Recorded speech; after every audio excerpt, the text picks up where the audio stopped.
Olá, o Vida Vivida está começando agora e hoje recebe um cantor que é dono de um estilo e de uma voz inconfundíveis. Suas canções embalam corações de muitos fãs. Durante 14 anos, ele foi vocalista da banda Cidade Negra e desde 2008 vem seguindo carreira solo. Além disso, o nosso convidado também é compositor, apresentador de TV e ator. Eu converso agora com Antônio Bento da Silva Filho, conhecido por todos como Tony Garrido. Tony, prazer recebê-lo aqui no nosso programa, que bom tê-lo aqui. Camarada, tudo bem, queridão? Tudo beleza, bem, nossa. Salve, Universidade, beleza. Tony, para a gente começar o nosso bate-papo aqui, cantor, compositor, apresentador de TV, são facetas da sua vida que muita gente conhece, sabe. Mas o Tony Garrido, cantor de grupo de oração, como é que é essa história? A música para mim tem muita relação, passou muito pela igreja, né? Quando eu estava pensando que eu ia ter a música como profissão, um lugar onde eu mais podia exercitar era naquela igreja enorme, com aquele som enorme, tocando um violão, você precisa amplificar, né? A voz, você cantava aqui, ecoava na igreja inteira, que era onde a gente se conheceu, na igreja Nossa Senhora da Paz, ali no Encontro de Jovens, que me fez muito bem, cara. Tony, é verdade que você é formado em fisioterapia, educação física? Chegou a atuar nessas áreas? Sim, sim. Não me formei em educação física, jubilei, saí antes um pouquinho por causa da música, não dava. Já fazia fisioterapia, faculdade, fazia música, ia para os ensaios, ia para os shows, chegava de branco. Então era uma doideira, porque era uma interseção danada na minha vida. Tive sim, finalizei fisioterapia, sou um fisioterapeuta orgulhoso, amo a fisioterapia. Tem muito ainda para fazer por ela e ela está desenvolvendo muito. Mas sou um fisioterapeuta, tive meus pacientes carinhosos, que eu lembro até hoje, guardo memórias positivas. Alguns eu ajudei a se recuperarem bem, outros eu espero que estejam bem também. Mas trabalhei ativamente com fisioterapia. Que bom. Bem, Tony, vamos falar um pouquinho da sua infância. Onde você nasceu? Você tem irmãos? Como foi seu tempo de colégio? Eu nasci em 67, né? Na Vila Kennedy, ali em Bangu, numa rapaziada que foi mudada de lugar, né? Comunidades do Rio de Janeiro, morros do Rio de Janeiro, favelas que foram deslocadas por causa de um processo de limpeza urbana, mais ou menos eles chamaram na época. E tenho irmãos, sim, tem uma família numerosa de foram 5 irmãs ao todo, hoje em dia são 4, de uma família, da família que eu nasci, a família que eu fui criado, que é uma outra onda, que é aqui já na Zona Sul, também tem 2 outros irmãos, então é uma galera bem, bem grande, uma família, meu histórico familiar continua bem presente, bem grande. Como eu sou um filho e um filho querido, eu fui filho em uma família, um filho querido, um filho não adotado, porque nunca teve adoção na minha história, mas teve uma abertura de braços, assim, né, um abraço fraterno. Então, nesse abraço fraterno, acabou que o meu número familiar é enorme. Eu costumo dizer que dá um trabalho danado ter 3 mães. Puta, eu tenho mãe branca, mãe preta, mãe do céu, mãe que ajudou. É muito legal, mas dá muito trabalho. Que bom. Então, Tony, a sua paixão pela música, eu posso dizer que ela veio desde criança? Os ambientes que eu fui criado, todos eles foram lotados de música. Lá na Vila Kennedy, as minhas 3 irmãs, Tereza, Cláudia e Marisa, eram primeira, segunda e terceira porta-bandeiras do Unidos da Vila Kennedy. Então, a minha vida inteira foi minha infância inteira foi dentro de uma quadra de escola de samba, que metade do ano era samba, disputa do samba, etc. A outra metade era black music, black soul brasileiro, com Cassiano, Carlos da Fé, Bebeto, os bailes históricos do Bebeto, né? Todo mundo ia, ficava o dia inteiro, todos os rádios tocando, as vitrolas tocando Bebeto, o dia inteiro para de noite, para o baile, todo mundo dançava todas as músicas. Eu vivi isso a minha infância inteira. E aí, quando eu mudei e fui para uma casa na Zona Sul, onde as pessoas foram me dar uma força para minha criação e tal, o que se ouvia era MPB, do lado mais velho da família, então Bethânia, Gal, Chico Buarque, todos os MPBistas, Tom Jobim, etc. Aí do outro lado, dos irmãos mais novos, eles têm 20 anos a mais que eu, então eles estavam vivendo o auge dos anos 70. Então, de Emerson Lake and Palmer a Novos Baianos, tudo passava lá em casa, da ala jovem, da ala doida, que já eram doidos. Eu tinha 7 anos de idade e meu irmão era um hippie, com 18 anos, o Ricardo. Então, eu ouvia todos os tipos de som acabou passando pela minha cabeça todos os tipos de som mesmo. Quer dizer, o black da comunidade, a noção que a gente tinha mesmo era black music, seja samba, seja funk, seja soul, na comunidade era black music. Aqui na Zona Sul, uma metade era a bossa nova e a música popular brasileira, e a outra metade era jovem ouvindo som lisérgico. Então, a cabeça ouviu de tudo. Ficou black music com mais força. Bem, Tony, então como você entrou pro mundo da música? No caso, como você foi convidado para ser vocalista da banda Cidade Negra? Começou tudo com teatro, antes mesmo. O pessoal costuma dizer, pô, mas você... Antes de cantar, eu fiz teatro. Eu comecei a fazer teatro na escola na 8ª série, na 7ª série, no Jorge Pfister, escola inclusive municipal, que revelou colegas maravilhosos, como por exemplo o Zé Ricardo, cantor, músico maravilhoso, que está fazendo carreira internacional, que está no Rock in Rio, coordenando o Rock in Rio, a Claudinha Abreu, atriz, a Cláudia Mauro, também atriz. Aí eu fui fazer... junto lá do Encontro de Jovens, a gente montou um grupo de teatro e a gente fez Jesus Christ Superstar. A gente montou o Jesus Christ Superstar. Montamos mesmo. E aí, para montar essa peça, precisava de uma banda para tocar ao vivo. E essa banda era alguns integrantes de uma banda que eu passei a integrar logo depois. Saí do grupo de teatro e fiquei fazendo só música com essa banda, que é a Banda Bel.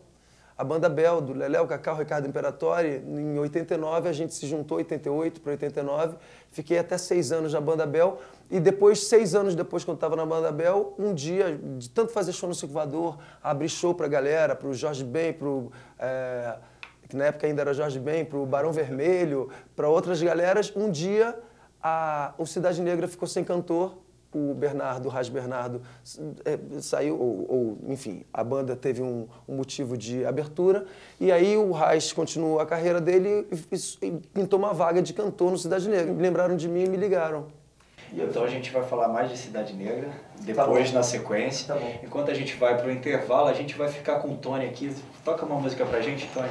Não acredite se alguém lhe disser, ele não te ama. Não acredite, pois nada mudou. Eu sempre lembro do começo dessa história e sei que temos pra viver. Na, na, na, na, na, na, na, na, na.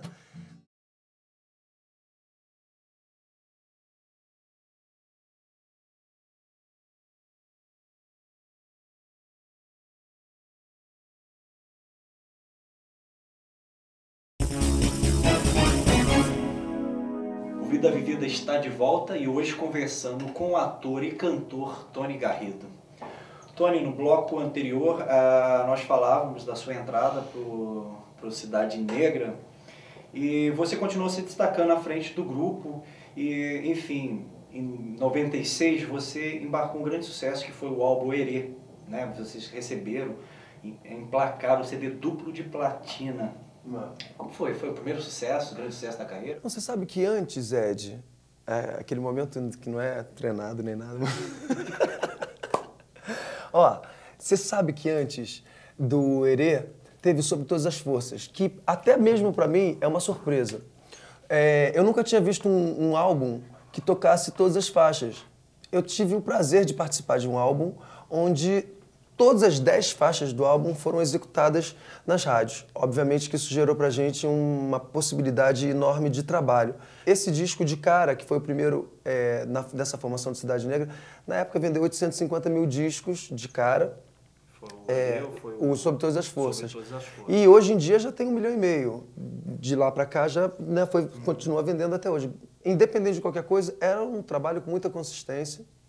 Né? 15 anos aí de história completa comigo, 22 anos ou 23 anos no total, a banda ainda está trabalhando fortemente.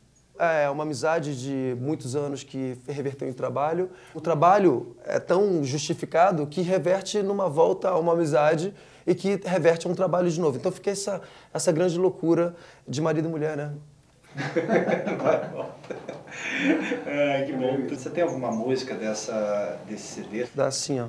Eu sei que ela nunca mais apareceu na minha vida, minha mente. mente novamente. Eu sei que o que ficou não desapareceu. A minha vida muda sempre lentamente, como a lua que dá voltas pelo céu e mexe tanto com presente quanto ausente. Eu sei, eu sei, eu sei, eu sei. Não sou vidente, mas sei o rumo do seu coração. Permita que o amor invada sua casa, coração. Que o amor invada sua casa, coração. Que o amor, ai, ai, ai, saia. Foi. Assim, é mais ou menos por aí, né? Essa música todo mundo acha que foi feita por causa de uma mulher, etc. Ah, não, sei que ela nunca mais apareceu na minha vida, quem é ela tal. E não é isso. É porque quando eu saí da banda Bel, toda vez que você quebra alguma coisa, todo relacionamento aberto, quebrado, normalmente solta algum caco, né? E os cacos aconteciam, né? A galera naturalmente ficou irritada, falava mal, não sei o que e tal. E aí as pessoas vinham me contar, pô, tava numa mesa de bar, os caras falando mal de você, não sei o que, alto.